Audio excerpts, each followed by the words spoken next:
बिस्मिल्लाहिर्रहमानिर्रहीम। दोस्तों,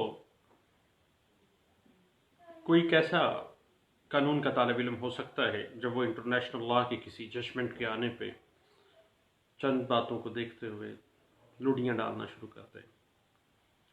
आज शाम 6 बजे जब कुलभूषण यादव केस सुनाया गया, उसके बाद 45 पेज के ऊपर PDF फॉर्म में मुझे वो फैसला मिला भी। मेरे एक दोस्त ने मुझे भिजवाया, देखा, तो उसके बाद मीडिया को देखा। तो मीडिया को देखने के बाद मैं थोड़ा सा कंफ्यूज हो गया और मैंने देखा लोग मिठाइयाँ बांट रहे हैं कि पाकिस्तान जीत गया है। तो ये बात मुझे हजम नहीं हुई फैसला सुनने के बाद और फैसला देखने के बाद।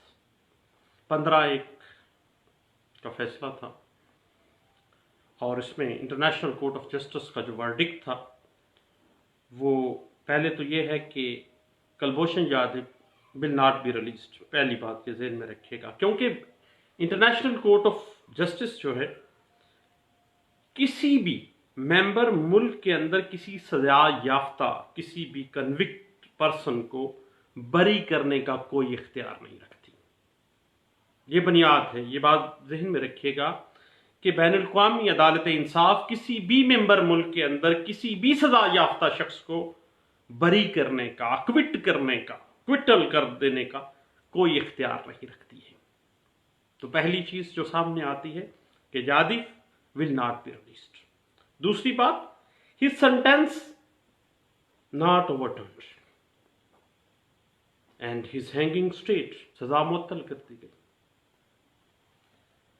और यादव की कौंसलेट तक, भारतीय जो कौंसलेट है उस तक रसाई दे दी गई और पाकिस्तान को कहा गया कि आपने, और पैराग्राफ 137 जो है इंटरनेशनल कोर्ट ऑफ जस्टिस का, उसमें लिखा गया कि with regard to the India's contention that it is entitled to ratio in integrum and its request to annul the decision of the military court and to refrain Pakistan from giving effect to the sentence and our conviction। वाज़ेह कर दिया गया कि military court का फैसला है, वक्ती तौर पर मुअत्तल कर दिया जाएगा। अब बात चलते हैं कि अगर ये बात को हम देखना चाहें कि कुलभूषण यादव का जो आज फैसला हुआ है इसकी आसान जबान में किस तरह से हम इंटरप्रिटेशन देख सकते हैं और कानूनी पेचीदगियों में पड़े बगैर बतौर कानून के एक तालिब इल्म के इस फैसले को समझने के लिए चंद नकात हैं जो मेरे नाक़िस इल्म के मुताबिक, एक छोटा सा तालिब इल्म हूँ इंटरनेशनल लॉ का। पहली बात यह है कि पाकिस्तान का मौक़िफ़ ये था कि अदालत के पास, इंटरनेशनल कोर्ट ऑफ जस्टिस के पास जुरिस्डिक्शन नहीं है, इख्तियार समात नहीं है और अदालत ने पाकिस्तान के ये मौक़िफ़ मुस्तरद कर दिया कि ये पॉइंट इंडिया को मिल गया।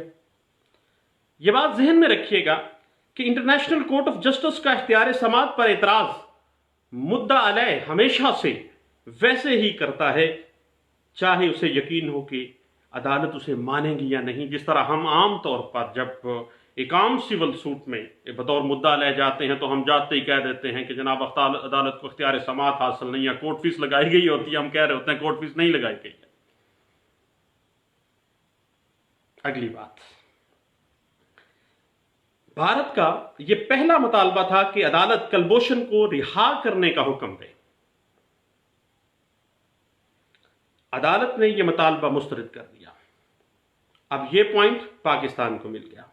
अब इस बात पे याद रखिएगा कि भारत को भी अच्छी तरह मालूम था कि यह मुतालबा मानना कानूनन एक अदालत के इख्तियार में नहीं है, क्योंकि एक सेटल्ड प्रिंसिपल है इंटरनेशनल लॉ का और इंटरनेशनल कोर्ट ऑफ जस्टिस का कि इंटरनेशनल कोर्ट ऑफ जस्टिस किसी भी मेंबर मुल्क के अंदर किसी भी सजा याफ्ता शख्स को अक्विट नहीं कर सकती, इसको बरी करार नहीं दे सकती।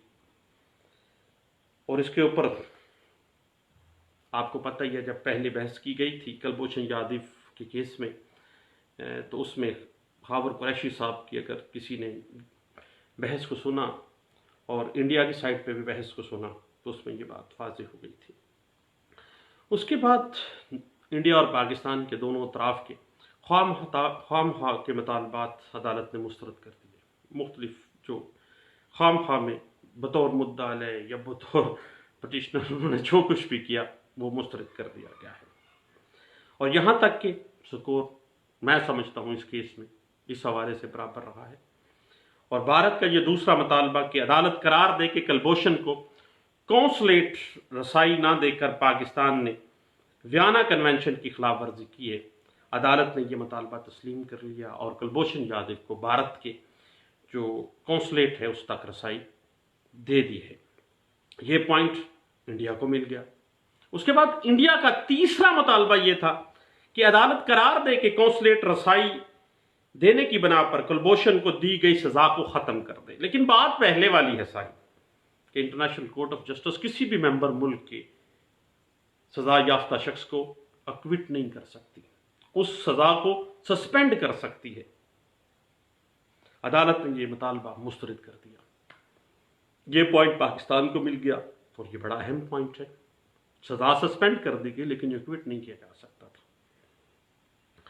اس کے بعد میرے دوستو، پاکستان کا یہ موقف سامنے آتا ہے کہ کلبھوشن کے پاس رحم کی اپیل کا راستہ بھی موجود ہے اور ہائی کورٹ اور سپریم کورٹ آف پاکستان کے فارمز بھی دستیاب ہیں کیونکہ پاکستان میں اس کو سزا دی گئی ہے۔ عدالت نے اسے ناکافی قرار دیا اور یہ ہیلڈ کیا کہ کلبھوشن یادو کونسلیٹ تک رسائی اس کو دے دی جائے اور اس کے بعد اس فیصلے پر ریویو کیا جا سکتا ہے مناسب، جس طرح پاکستان مناسب سمجھتا ہے۔ اس کے پاس اپنے فورم ہائی کورٹس کے، سپریم کورٹ کے موجود ہیں، اور یہ پوائنٹ بھارت کو مل گیا ہے، لیکن اس سے وہ کوئی خاص فائدہ نہیں اٹھا سکتا میرے دوستو۔ اس کے بعد یاد رکھیے گا، یہ نظر ثانی جو معاملہ آ جاتا ہے کہ کس طرح کی جائے گی، کلبھوشن یادو کیس میں نظر ثانی کیسے کی جائے گی، اس کے لیے عدالت نے کوئی خاص طریقہ کار بطور انٹرنیشنل کورٹ آف جسٹس تو مقرر نہیں کیا، لیکن معاملہ پاکستان کے اپنے قانون کے اوپر چھوڑ دیا ہے، اور یہ پوائنٹ پاکستان کو مل گیا اور اس نے توازن کو مکمل طور پر پاکستان کے حق کے اندر چلی جاتی ہے یہ بات۔ اور اس کے بعد یاد رکھیے گا، کلبھوشن یادو بدستور پاکستان کے پاس رہے گا۔ بھارت کے جو کونسلیٹ ہے اس کو کلبھوشن یادو تک رسائی دے دی گئی ہے اور فیصلے پر نظر ثانی کی جائے گی، جس کا لازمی مطلب یہ نہیں ہے کہ کیس نئے سرے سے سنا جاتا ہے، ریویو ہمیشہ لمیٹڈ ہوتا ہے۔ سائٹ ہائی کورٹ اور سپریم کورٹ کے فارمز موجود ہیں پاکستان کے پاس، وہاں تک تو یہ جایا جا سکتا ہے۔ تاہم اگر نئے سرے سے شروع سے بھی سنا جائے تو کلبھوشن کے خلاف دستیاب جو کرمینیٹنگ میٹیریل ہے اور جو ایویڈنسز ہیں اس کی بنا پر بطور ایک ادنا طالب علم قانون کے مجھے یہ